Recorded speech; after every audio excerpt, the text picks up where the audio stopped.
Hello, I'm Jacob Kruger, and this is the Write Your Screenplay podcast.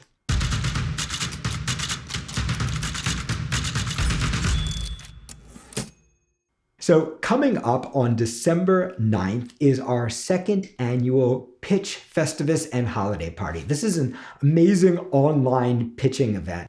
We're going to have 7 different members of the Jacob Kruger Studio faculty here. We are going to be sharing some of our very best pitching tips. There's going to be opportunities to connect with our community. And most exciting of all, we're having a little pitch contest where we are going to be randomly picking attendees who wish to pitch and giving them a chance to pitch their scripts, get some helpful feedback, and compete for a chance to win a one-on-one pitch consultation with me worth $1,500. So it's going to be awesome. It's a totally free event. You can find out about it in the link below, or you can go to writeyourscreenplay.com/Festivus. And with that in mind, I thought it might be helpful to give you guys some information about how do you do a quick pitch?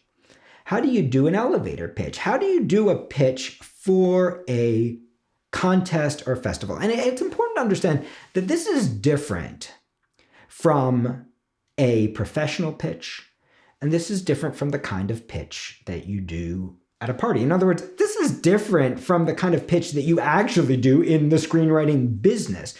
Because in the screenwriting business, there is no such thing as the elevator pitch. The elevator pitch is a giant myth. If you haven't heard the term, the elevator pitch means the idea, right, is that like if you were to bump into Martin Scorsese in an elevator and he hits floor 14 and you're on floor 1, you now have 14 floors to pitch him your project. This is your only opportunity. And if those doors open, you're screwed. And that's not the way it works in the real world. In the real world, of course, you want a nice quick pitch that you can kind of share with anyone. But no one's going to like cut you off in the middle of your pitch. No one's going to be like, sorry, that was 2 minutes and 3 seconds. It's just too long, right? No, your pitch is basically really the length that you can hold a person's attention. But when you're competing in a contest, and there are lots of pitch contests, lots of pitch slams, there are lots of pitch opportunities where there's this kind of added pressure of the clock. So I want to talk to you about how to deal with that pressure, how to prepare yourself for that pressure, and how to be really good with your pitch when you are pitching for a contest or festival like ours. So here's the first thing you should know. Do not rush. Take your time. Slow down. 1.5 minutes, 2 minutes, 2.5 minutes, whatever the time is, that's a lot of time. Even 30 seconds is a lot of time. Even 10 seconds. I'm going to just give you 10 seconds right now.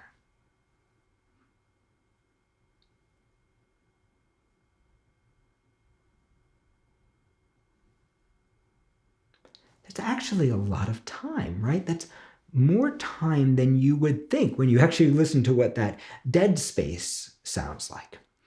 And far too many well-intentioned screenwriters end up rocketing through their pitch so quickly that the person listening can't even pick up what the pitch is.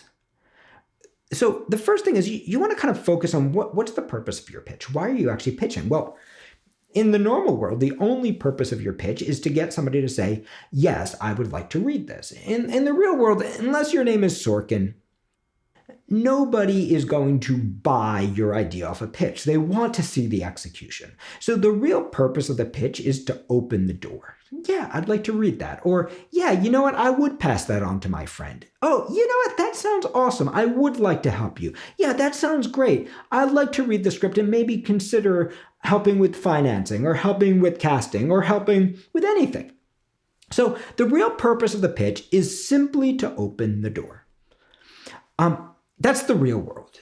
In the contest world, there's an extra level of pressure, which is the purpose of the pitch is to win. And I would like to suggest that if you are focused on winning, then you're probably not focused on pitching. Because here's the thing about pitching. All pitching is personal. All pitching is emotional. All pitching is about a connection. And I've been on enough pitch contest panels to know that sometimes the person who wins is not the perfect person with the perfect pitch. Sometimes the person who wins is the person who just really connected with a couple of the judges, right? Who just really connected in a way where somebody is in that room going, no, it has to be them. It's the personal connection that does it. And you can't make a personal connection zooming through your pitch at 500 miles an hour. In fact, I would recommend not launching directly into your pitch. Because when a person decides to move forward with your project, they're not just choosing the project, they're also choosing you. In fact, often in pitching, the most common answer that you're going to hear is either, yeah, that's not for us, or actually we have something similar in development. The most common thing you're going to hear is not, we want to buy it or we want to read it, but what else have you got? And the way you get to the what else have you got is by helping people connect to you. Where even if they don't like the idea, they like the person pitching it. They think you're interesting. They're curious about you. It seems like maybe you know what you're doing. It seems like maybe you've got something to say. It feels like maybe you're a person they would like to spend some time developing things with. So if you just rush into your pitch, you're destroying all that personal connection. And you're taking something that should be organic and comfortable and you're making it weird, right? Imagine if you walked into a bar and you sit down at the bar and the person next to you goes, hey, how are you doing? And you go, when an American football coach takes over a soccer team in London. Dude is going to look at you like, what? Who are you? What's going on? Right? It creates an alienation feeling. And yet I've seen so many people just launch into their sales pitch in real life and in contests without ever bothering to build a connection. My belief is that all pitching is personal. So I would like to recommend that rather than just launching into a sales pitch, start by talking about yourself. And don't go on for hours about yourself. Go on for 10 to 15 seconds about yourself, 30 seconds about yourself. Share something true about yourself. Something that shows a little bit of vulnerability, right? This is not the time to show TMI, right? I'm almost over my drug problem and, I'm doing much better now that I'm out of prison, right? No, this is not the time for that. But this might be the time for saying hey, when I was young, this thing happened to me. Hey, I grew up in this place and this beautiful or terrible thing happened in this place. It changed my life forever. Hey, I come from this kind of family and we had this really unusual experience. Hey, I always dreamed of a life like this and instead my life turned out like that, right? Sharing something real and specific and true. I'm Jacob Kruger. This is who I am. Something specific that shows who you are and then transitioning to why you're writing the project. So if you start there, right, people connect to you. So let's say I was going to pitch this podcast, right? If I started off by going, the Write Your Screenplay podcast is a podcast where instead of looking at what's good or bad about movies, we look about what we can learn from them. You're probably going to be like, okay. Whereas if I start and I go so I'm Jacob Kruger. I was a screenwriter for many years, and in a wonderful confluence of events, I stumbled into teaching. And in the process of teaching, I realized that the way that people look at movies and the role that reviewers tend to play in movies is actually counterintuitive to actually what screenwriters need to learn about movies. Critics teach us to judge movies, right? They're good or they're bad. they're successful or they're unsuccessful. And when critics do this, what they're actually doing is they're teaching us to judge our own projects, to think of our projects as good or bad, to think about it, liked it, 2 thumbs up, 2 thumbs down. When really, as a person who spent a lifetime developing projects, I believe that any project can be made good. And I believe that the real job of a reviewer is to help the audience understand what the project means, what the writers were going for, what the project says, and hopefully, if they're screenwriters, how to actually develop the project, how to actually learn from it. Not whether it was good or bad, right? But what they can take from it and how they can apply that to their own writing. Do you see the difference when I share just that little tiny bit of personal stuff? Suddenly, even if you knew nothing about the podcast, you start to understand me. Or I might tell a different personal story. I might say, so I went through a period of my life at the height of my career where I suddenly found myself blocked, where this thing that had been core to who I was, being a screenwriter, being a person in touch with my instrument, suddenly became lost to me. And it was devastating. I wasn't the kind of procrastinator who was off traveling the universe, having a good time. I was the kind of procrastinator who was literally sitting in front of an empty laptop, a blank screen, unable to type. And that block almost destroyed my career.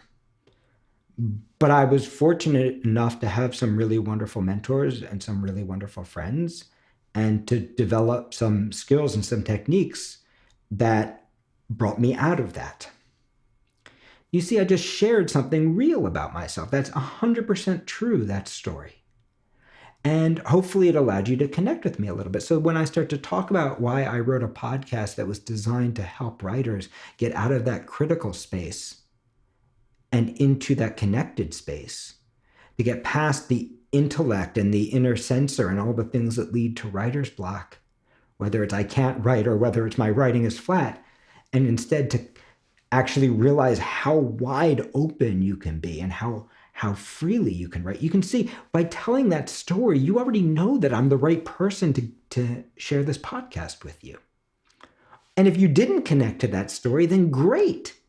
That just means you're not my people, right? You're probably not going to enjoy this podcast anyway, because I just shared something real about myself that's part of who I am that was not connected for you. So if you start your pitch just with some personal thing, something that is true, not the one thing that I always start off by telling the story, but the real thing. And then you make the transition to the script. What will happen is the listener will start to have a connection to you. They'll start to care about you as a person, and they'll be much more invested. They'll also start to imagine all kinds of things. So you can see by telling you those two different stories, even if I didn't share anything about how the podcast works, what the format is, right? You would start to go, oh, I kind of get it. I kind of understand.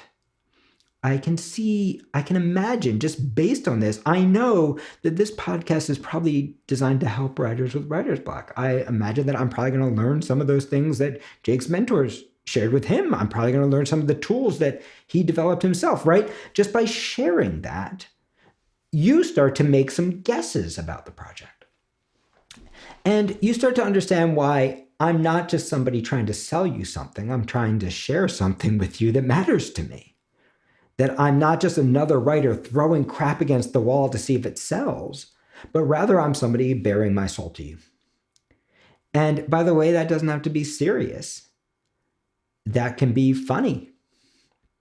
That can be goofy. That can be dramatic. That can be thriller. That can be horror, right? But sharing that one true thing that connects you to the piece helps people understand why this piece actually matters.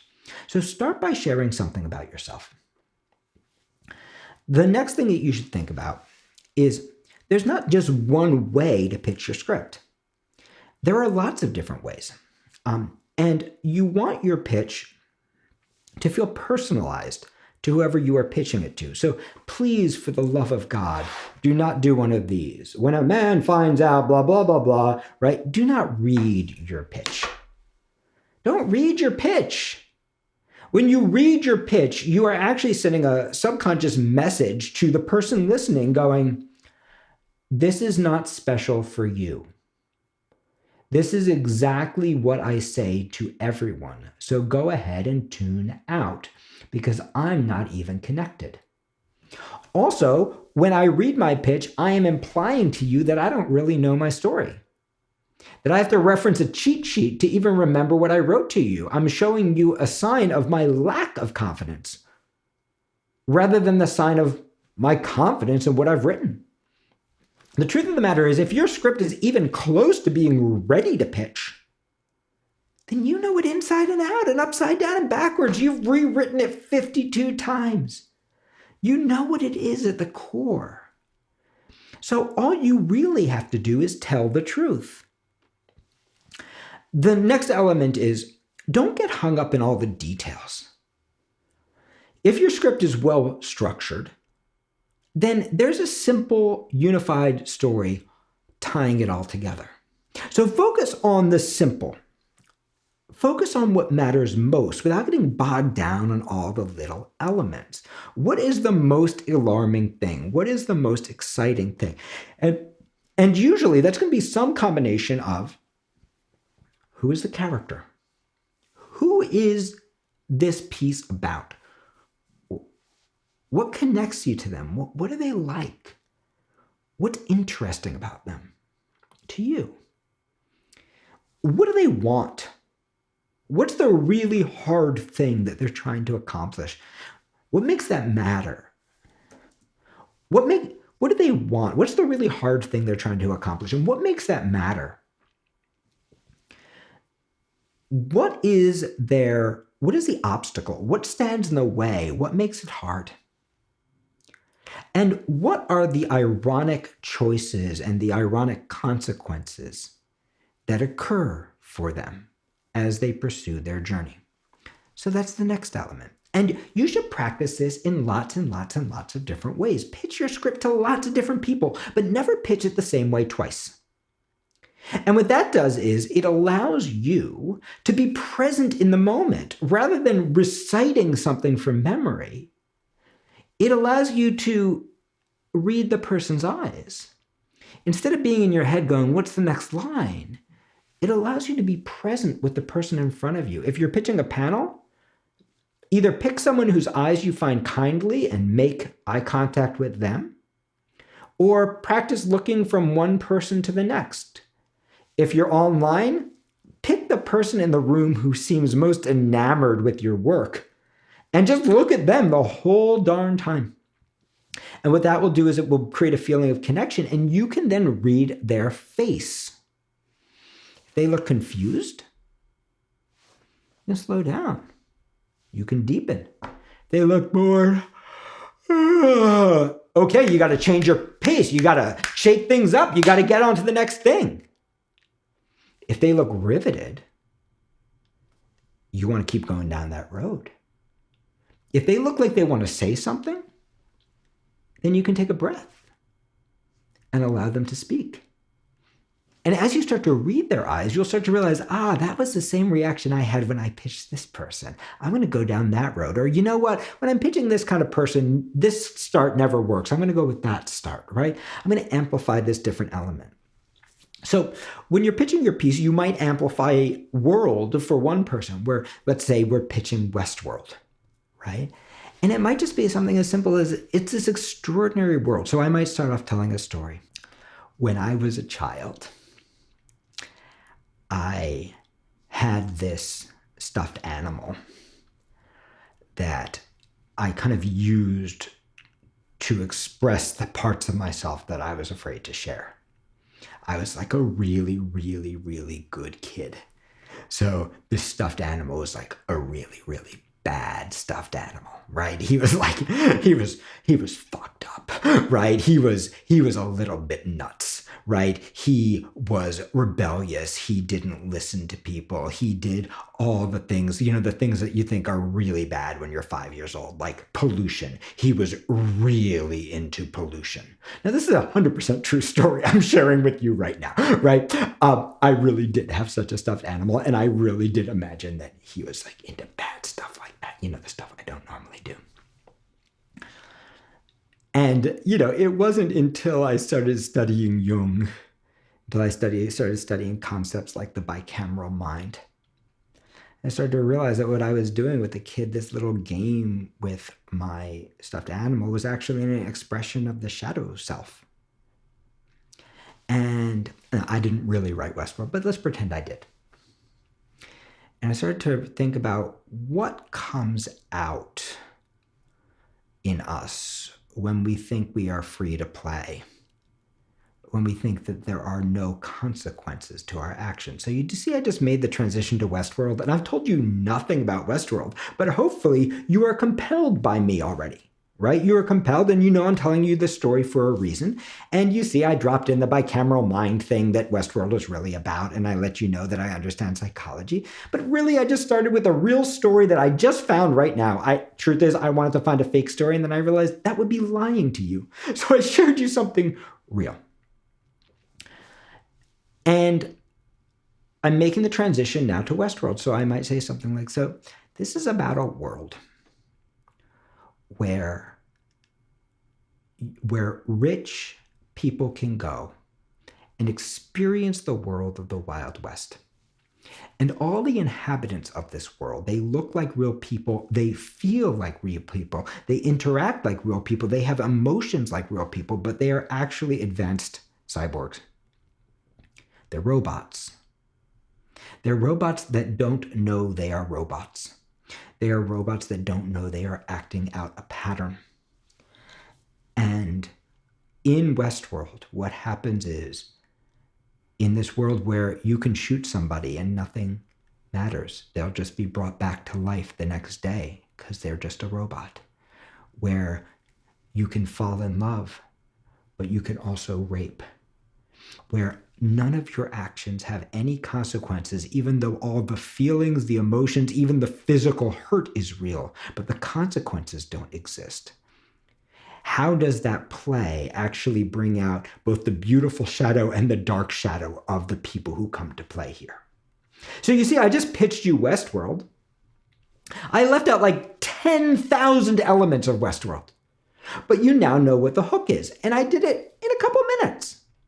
And at this point, someone's either going to go, tell me more, or they're going to say, you know what, this is not for me. And either answer is great for you. The it's not for me answer lets you go, okay, well, what are you looking for? And the tell me more answer means that they're interested. That's an example of a short pitch that just focuses on world. There's another version of that short pitch where I can tell the exact same story and say, what I realized was that I was projecting myself onto this stuffed animal as if I were God. And I started to think, what if that stuffed animal wasn't just a stuffed animal? What if that stuffed animal had the perceptions of a real person? And so this is a story about a robot who believes she's a woman, a cyborg who doesn't know that she's an attraction at a theme park where rich people come to interact with characters from the Wild West. Characters that are actually robots, but robots who don't know that they are robots. Robots who are acting out the same patterns again and again and again and again.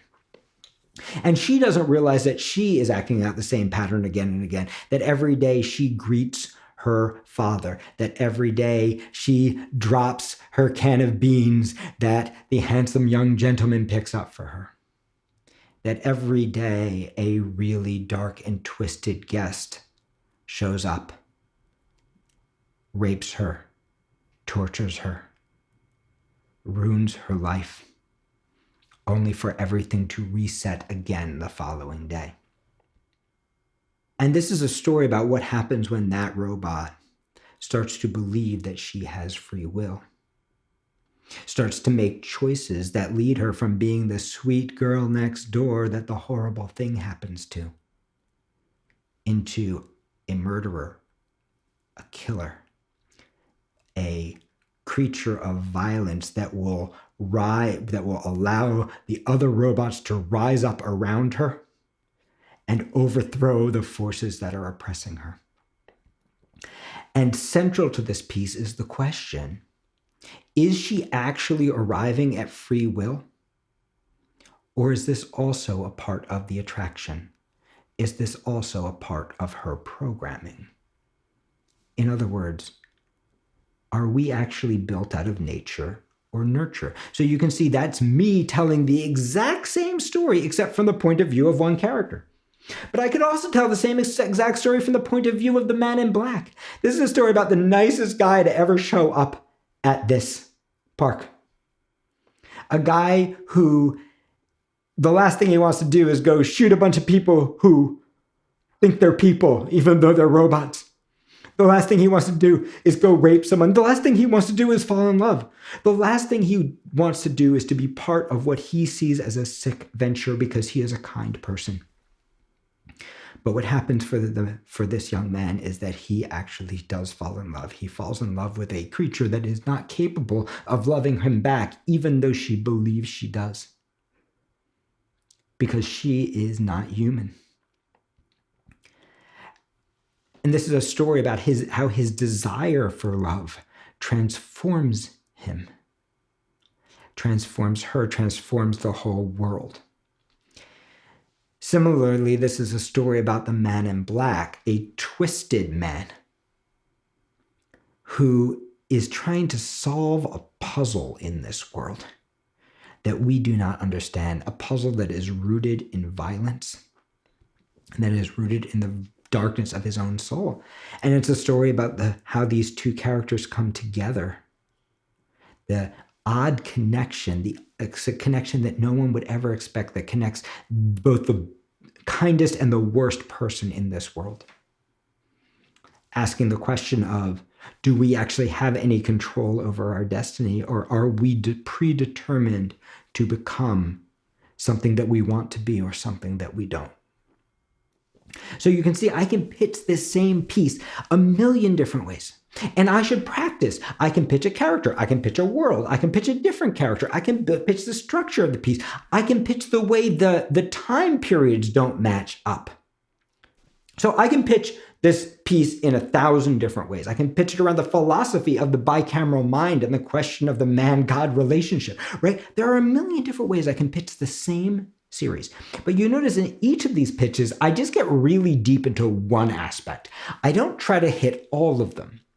And what I'm going to try to hit is the most alarming element for any one person, with a couple of twists. I'm going to try to find at least 1 or 2 levels of irony, at least 1 or 2 levels of deepening, at least 1 or 2 levels of, I bet you didn't see that coming. At least 1 or 2 levels of structure, right? I'm going to always try to have multiple levels to my pitch. So you get it? Well, it's cooler. Well, it's cooler than that. You got it? Well, check this out. Well, look at that, right? I'm always trying to get at least 3 levels of my pitch so that I can carry the person deep into the project. So personal story, followed by a deep dive in a quick way into one element you find really cool with a couple of twists and reversals. The third element that I want you to focus on is, if you get nervous, breathe. What most people do when they get nervous is they speed up. What most people do when they see someone's losing attention is they start to try to shove it down their throat. What most people do when they realize they're bombing is they keep talking. Breathe. Practice taking 2 breaths between each idea that you give. And what will happen as you breathe is that first off, you will calm yourself. You will get yourself out of fight, flight, and back into a meditative state where you're more in control of your ideas.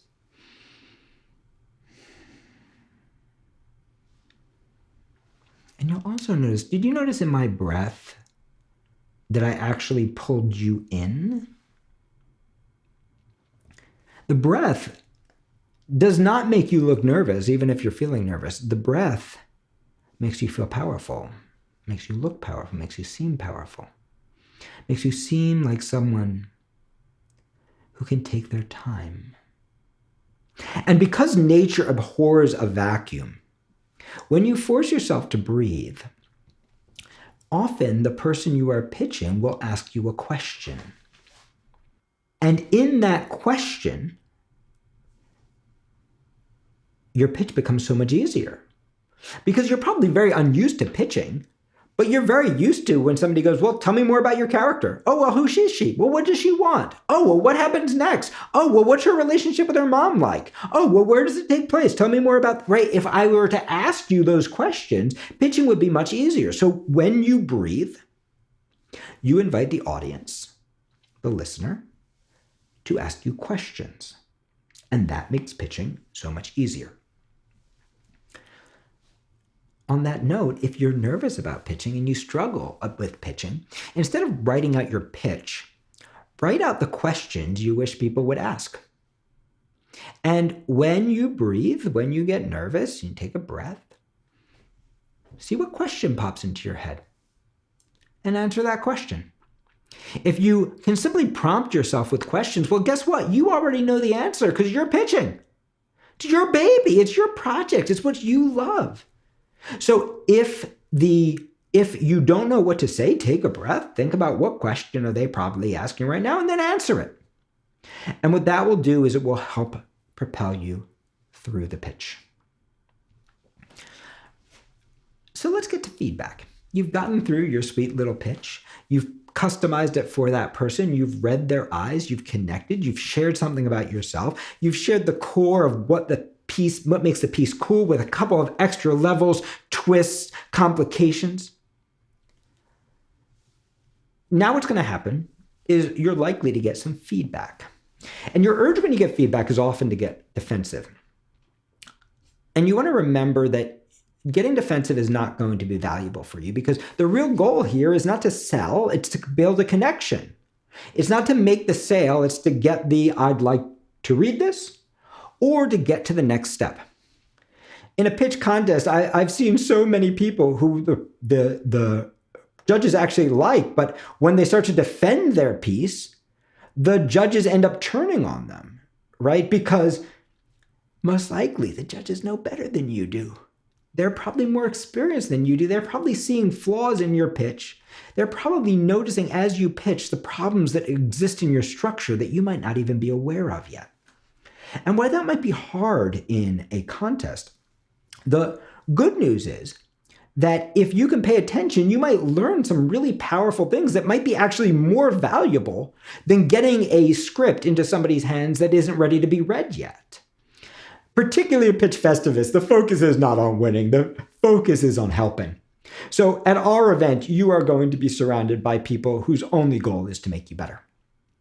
And the truth is with us, even if you get defensive, we will be there for you and we will be helpful. Our goal is to help you. But on a lot of these contests, people are not necessarily teachers. So you want to think, okay, when I get feedback, I'm not going to fight the feedback. I'm going to get curious about it. I'm not going to try to diffuse the feedback. I'm going to get curious about it. And if the feedback isn't valuable, I'm going to go, okay. But I'm not going to go, well, actually, that's not the case. Well, actually, there is an answer for that, right? I'm not going to get defensive. What I'm going to do is get curious.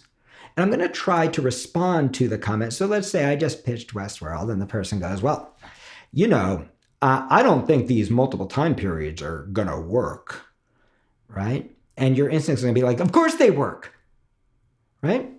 As opposed to going like, oh, well, what was your concern about them? And they go, well, I just don't think we're going to know whether we're in the past or the present. And you go, I'm so glad you brought that up. because that was actually one of the biggest challenges that I had as I was working on the piece, was to figure out how to differentiate the past and the present. And at first I was really trying. And then what I realized was that in our real world, in our real lives, we really struggle to differentiate between the past and the present, right? In our real lives, it's almost like the past and present are active all the time, right? Like we're dealing with something that happened a long time ago at the same time that we are dealing with things that happen in the present. And that the things that happened long ago actually affect the way we go about dealing with things in the present. And so ultimately what I did here was, and again, I didn't really write Westworld, but ultimately what I did here, and it was complicated, I'm not going to be able to explain it all to you in a pitch, but ultimately what I did was I figured out ways that we at first will actually think we're watching the same story. And as each episode happened, we're going to start to recognize that there's a fragmentation happening that we get curious about. And by the end, we're actually realizing, kind of like, and now I'm going to give him a nice model, kind of like in The Usual Suspects, where suddenly you realized, oh my God, Kaiser Soze is actually spinning a fiction, where you're going to have that same kind of revelation that everything you watched suddenly makes a different kind of sense to you. And I know it might seem challenging, and it was challenging, but it actually works. Now you see that point, that judge is probably like, wow, I actually am curious to see if he pulled that off. On the other hand, let's say I've never thought about this and I actually don't have a good answer. Well, I'm not going to get defensive. I'm not going to go, oh, that works. I'm going to go, wow, that is actually a really valuable amount of feedback. I actually should have thought of that. And I really appreciate you pushing me in that way. I'm curious if I were to solve that, would this be a piece that you were interested in reading? Or were there other problems with the piece that raised concerns for you? You see what I just did? I actually turned it around on them. And now they're going to basically tell me whether they really just didn't like the piece or whether solving their problem would actually help them. So let's say they go, well, the truth is just not for me. I don't make cyborg movies and it sounds really not my kind of thing. Well, then I'm not going to take their note about past and present very seriously because it's not a show for them. I don't like these intellectual kind of shows. By camera mind, you lost me there. Well, guess what? That's not my audience, right? I'm writing Westworld. It's not my audience. Now, in my next pitch, I might find ways to deepen it, to kind of hit the action elements a little harder when I'm pitching this kind of dude, right? But I'm not going to take their note very seriously. If they wouldn't even be interested in the movie if I solved their note, that means it's not a real note. Whereas if they go, well, yeah, if you solved it, then I'd be curious about it, then great. Or if they go, well, maybe, but here's the other concern I have. Right? Now you actually understand what the real problem is. So the most important thing is you want to use your pitch as an opportunity to learn, because most pitches don't sell in the real world and in pitch fests. But that doesn't mean you don't have an opportunity to build a relationship. Because the truth of the matter is everybody wants to be a mentor. Everybody wants to help you. So let's say the person goes, well, yeah, if you can solve that problem, I would take a look. You go, great.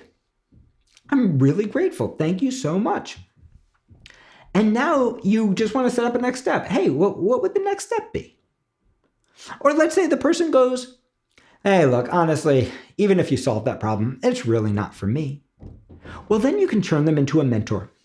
You can go, hey, I totally get it. Not for you. But the script is really good. And it's like this movie and this movie and this show that made a lot of money for these people in the last couple of years. And so I know it's going to be successful for somebody. It's got a great role for this person, and this person. If it was your piece, who would you bring it to? And you see what I just did? I just turned them into a mentor. That even though I didn't get the sale that I wanted, or even the read that I wanted, I now have somebody who potentially might be in my corner, who can help me get to the next person, who can help me turn my cold call into a, hey, this person said I should call. This is the value of that pitch. This is the same game you want to play if you're at a pitch fest, if you're at a contest, if you're one-on-one, if you're at a party. What you're really trying to build, you don't need to win the contest. Sure, the prize is great. You don't need to win the contest. What you really need is you need to build connections with those people on the panel who can help you. You need to get the interest, build the community, build the network where you can reach out. And most importantly, you need to learn how to make yourself a better writer. And that is the real goal of pitching. That's the real goal of Pitch Festivus. And that's the real goal of this podcast. So I hope that this podcast was helpful. I hope to see you at Pitch Festivus, December 9th. WriteYourScreenplay.com/Festivus. And happy writing.